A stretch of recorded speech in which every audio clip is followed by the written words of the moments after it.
Praise lord. దేవునికి మహిమ కలుగుగాక. క్రీస్తు నామములో మీ అందరికీ షాలోమ్ తెలియజేస్తున్నాను.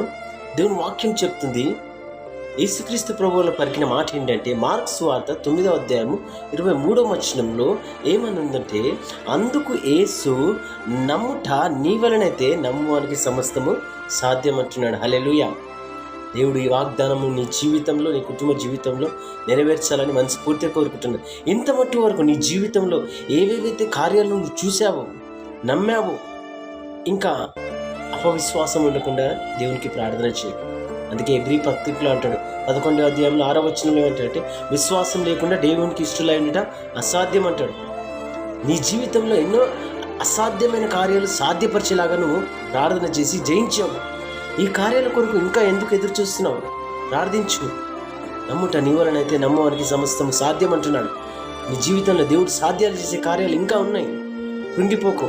విశ్వాసంలో, ఆత్మీయ జీవితంలో, ప్రార్థన జీవితంలో, వాక్యంను అనుదినము కొనసాగు. దేవుడు నిన్ను, నీ కుటుంబాన్ని దీవించి ఆశీర్వదించును గాక. Amen. God bless you all.